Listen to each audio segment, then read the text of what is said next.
Olá, boa tarde. Começa agora o RN em Debate na TV União. Nós vamos falar hoje sobre um assunto que pelo menos deveria ser muito caro para você, telespectador. Se não é, é bom que passe a ser atividade física, saúde, alimentação, a importância de tudo isso para o nosso bem-estar.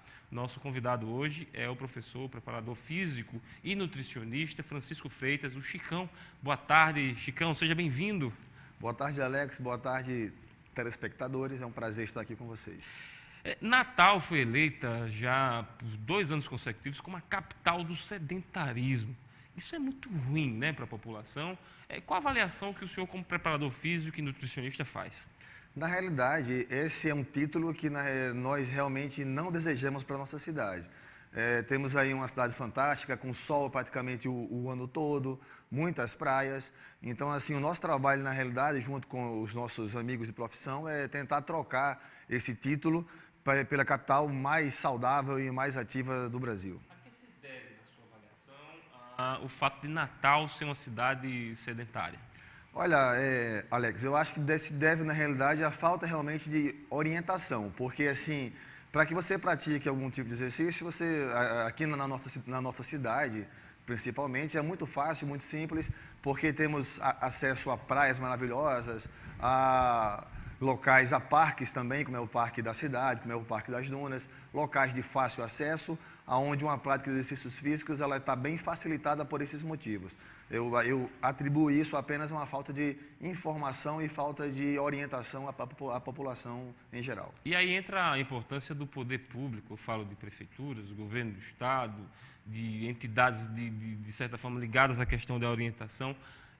O senhor concorda que é preciso haver um esclarecimento da parte dos órgãos públicos? Qual a importância do poder público nesse esclarecimento? Sim, eu acho de extrema importância o poder público fazer a promoção da saúde da população, até mesmo como prevenção de doenças, criando projetos onde levem o educador físico até próximo da população. No passado tinha muito isso com os projetos da própria FENAT, mas hoje em dia eu até sinto uma certa carência em relação à nossa cidade sobre isso. A questão da educação física, ela sempre foi cara e foi sempre bem vista. É algo que remonta à antiguidade, né? Os próprios gregos, os romanos davam importância ao porte físico do ser humano. Isso hoje em dia, durante o período da humanidade, várias idas e vindas, né, baixos e altos em relação à questão da importância que se dedica à atividade física. Hoje em dia, ela ocupa o lugar que ela merece dentro do que é importante para o ser humano, na sua visão? Na realidade, hoje em dia, nós temos um outro problema, que é o estilo de vida moderno do homem atual. Então, hoje em dia, é celular, é carros automáticos, é controle remoto. Então, tudo isso, ano após ano, faz com que o ser humano ele pratique cada vez mais exercícios físicos, pelo fato do nosso estilo de vida moderno. Mas a medicina e as pesquisas comprovam que, para que realmente se tenha saúde, é importante que, a princípio, tenha uma prevenção, não deixando que as doenças se instalem. Então, aí é onde entra como extrema importância a prática de exercícios físicos regulares na prevenção e na promoção da saúde. Para quem acha, Chicão, que não consegue fazer exercícios físicos, que já está habituado a uma vida sedentária, é muito difícil você romper essa barreira, né? Eu sou praticante de esporte e já ultrapassei isso aí, tenho consciência, sou disciplinado. O senhor também é professor, vai nessa linha, o senhor tem muitos alunos que já estão habituados à prática de... Mas o que é que motiva, o que é que pode motivar o nosso telespectador que está nos ouvindo agora a realmente se mexer e iniciar um processo de atividade física? Na realidade, a prática de exercícios físicos, aquela questão de você sair de uma condição sedentária para uma condição de ativa, realmente é um pouco difícil quando você já vem numa prática de totalmente ósseo, de um ósseo total. Mas a partir do momento que ele começa a se exercitar, que começa a observar os benefícios que aquela prática está trazendo na sua qualidade de vida e na sua composição corporal, as pesquisas indicam que com 3 meses de prática, praticamente ele não vai mais querer parar de se exercitar. Então, assim, é importante sim que ele saia daquele ócio que na realidade é atribuído em grande parte à preguiça, para que ele consiga realmente ser uma pessoa ativa e mais saudável. Então, 3 meses é o prazo, mais ou menos, é a barreira a ser vencida para quem quer começar. Sim, 3 meses é um ponto crítico na realidade. Se você conseguir passar dos 3 meses de prática, praticamente você não vai conseguir mais parar, porque aquilo vai se tornar um hábito.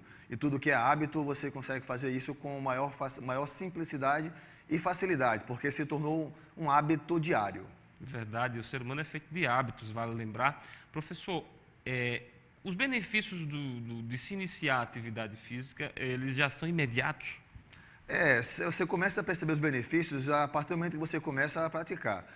Existe um prazo para que o corpo ele responda fisiologicamente ao estímulo que lhe foi oferecido. Então, assim, você começa a observar com melhor qualidade em relação à perda de peso, em relação à hipertrofia, num prazo de 4 a 6 semanas.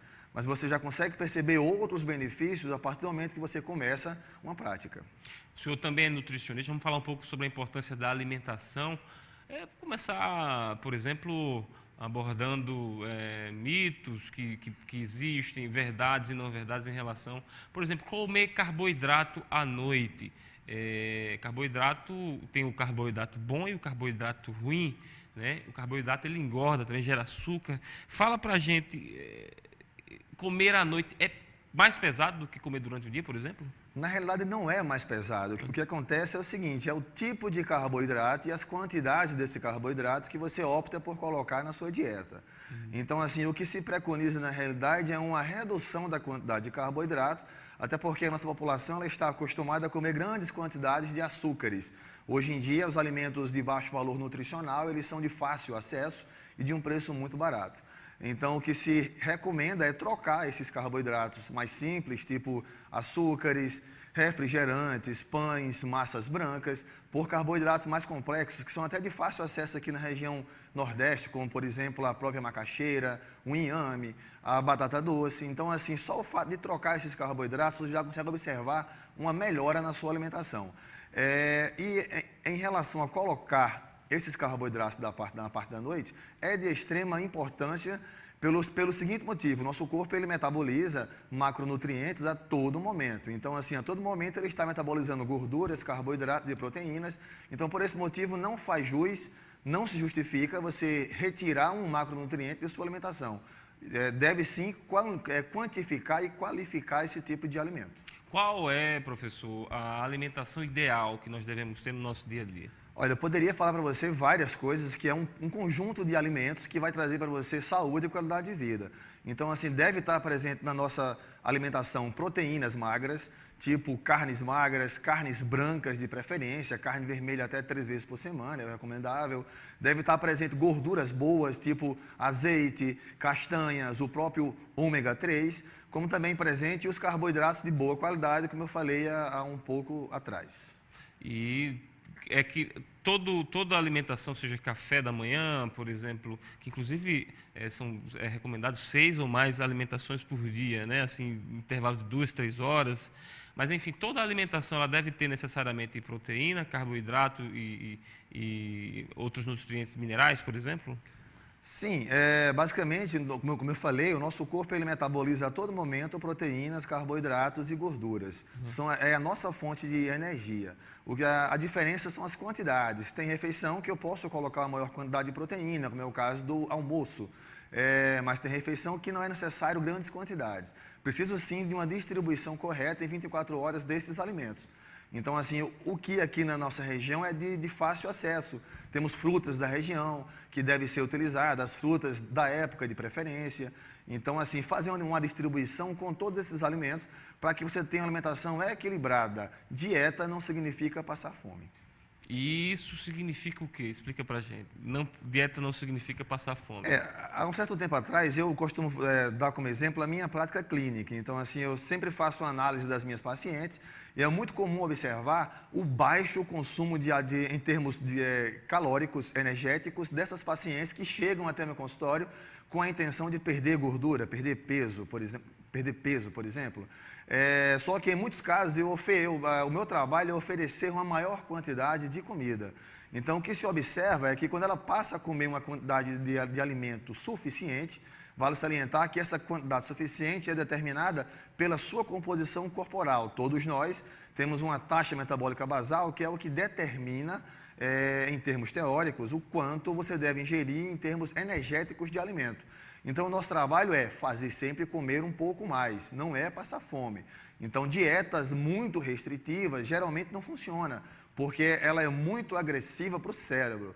Então, o nosso cérebro ele sente aquilo como se fosse um estresse e ele se defende fazendo você comer cada vez mais e não conseguindo se manter na dieta. Me explica um pouco melhor para a gente, professor, como é que uma questão fisiológica, claro que existe a questão do psicossomatismo, mas como é que uma questão fisiológica termina interferindo no cérebro, a questão mental? Na realidade, o nosso corpo ele é muito inteligente, ele nasceu pronto, ele não precisa de fórmulas mágicas. Ele sabe que tem que consumir carboidrato, sabe que tem que consumir proteína, tem que consumir gorduras. Como, por exemplo, você começa a fazer uma dieta da proteína, onde só tem proteína na sua alimentação e um pouco de gordura. Só que o nosso corpo ele não se alimenta, como eu falei anteriormente, ele precisa de todos os macronutrientes, gorduras, carboidratos e proteínas. Então, instintivamente, fisiologicamente, ele começa a pedir carboidrato também na alimentação.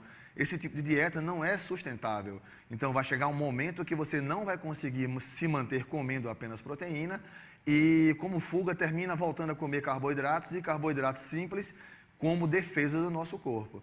Nosso cérebro ele só se alimenta de glicose, em casos extremos, de corpos cetônicos, em casos extremos. Isso pode gerar dor de cabeça, pode gerar problemas de memória, por exemplo? Sim, inclusive um dos efeitos das dietas da proteína, são dietas cetogênicas, elas promovem dores de cabeça, promovem mau humor, entre outros fatores. Tá? Então, assim, é importante salientar que a ideia do emagrecimento é ser um emagrecimento sustentável. Então, não adianta perder peso de qualquer forma, tem que perder peso de uma maneira que você consiga sustentar isso para a sua vida toda.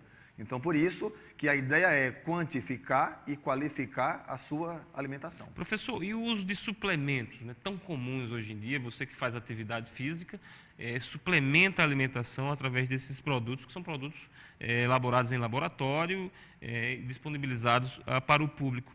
Como é que está essa questão eles efetivamente têm efeito positivo na saúde? Qual é o efeito que eles têm? Bem, se você me perguntar se é preciso usar suplemento, eu vou te responder que não. Tá? Para as pessoas que têm uma alimentação balanceada, ela consegue atingir as suas necessidades pela alimentação. Sem falar que 80% do que está no mercado praticamente não serve para nada.